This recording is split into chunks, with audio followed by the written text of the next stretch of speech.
At first glance, Danita Johnson looks like any one of the thousands of people employed by Montgomery County government.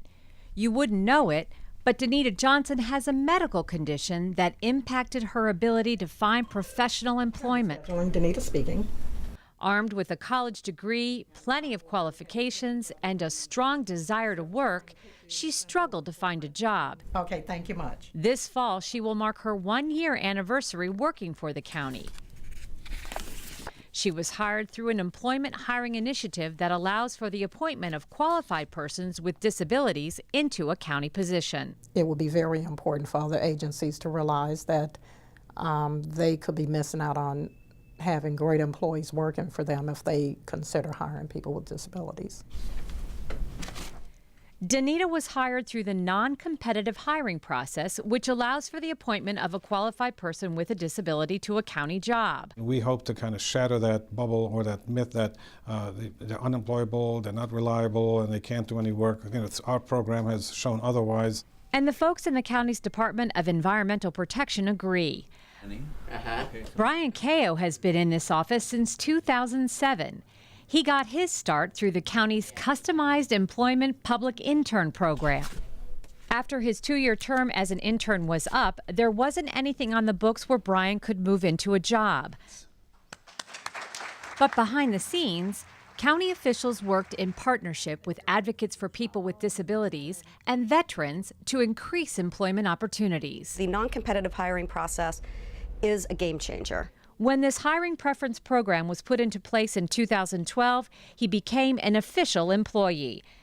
Many folks maybe never had the opportunity to work with someone who had a disability, and they didn't have that experience. So working alongside with Brian as a coworker, they see Brian with the challenges that he faces and how he's overcome those challenges, accomplishes his goals, meets his objectives, and they can see that, and they can see the pride he has in getting the work done each and every day, 5 days a week. Another initiative the county is involved with is Project Search. Every morning at 6:15, Andy Eisenhower arrives at his job at the Park and Planning Fleet Shop on Shady Grove Road.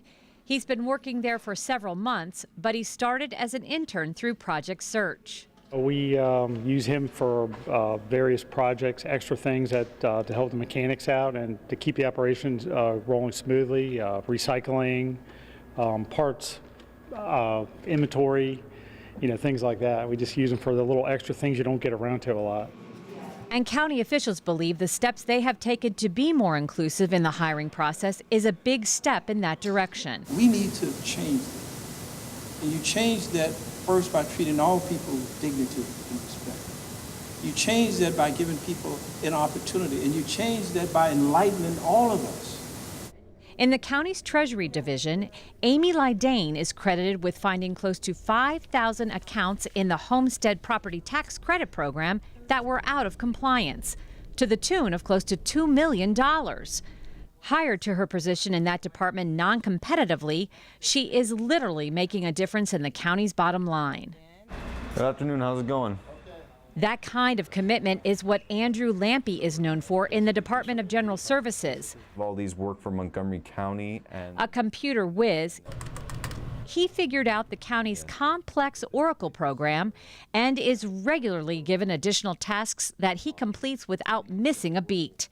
He too was hired non-competitively after first working as an intern. He's very instrumental in providing that gap for getting costs and resources onto our work order system through Oracle. You're being recognized as someone who's able to accomplish things, and it's better than doing nothing. Have a good day. Same for you, bye-bye. Andrew Stephen Eisenhower. Helping these citizens reach their potential is the ultimate goal of these county programs. These folks aren't just handed these jobs. Each of them brings to their position qualifications that benefit the community at large. When Jonathan Prusner was a young boy, he dreamed of being a police officer. He served in the military in Iraq and Afghanistan and returned home as an amputee. Today, he is an officer with the Montgomery County Police Department, hired through the county initiative for veterans with disabilities. He wants other veterans who are returning home from war to know that there are opportunities for them. If you have a lot of experience, that you can lend towards helping in an organization, I think that's a good reason to get hired. So I kind of think that's why I got hired, and I'd like to think so. Officials say they will continue to strive to provide more opportunities within county government to this sector of the population. Joe Adler says that in leading by example, more organizations will realize hiring the disabled is the right thing to do to meet the needs of this growing population. We are hoping to expand this into the private sector because for this to work, it has to be a partnership all around, and it just can't be county government because there are not enough jobs in county government to accommodate the need that's out there. Oh, you did well. High five. Very good. And we're proving that these individuals make an equal contribution to those other people that we've hired before them. There is no doubt that this program has changed people's lives.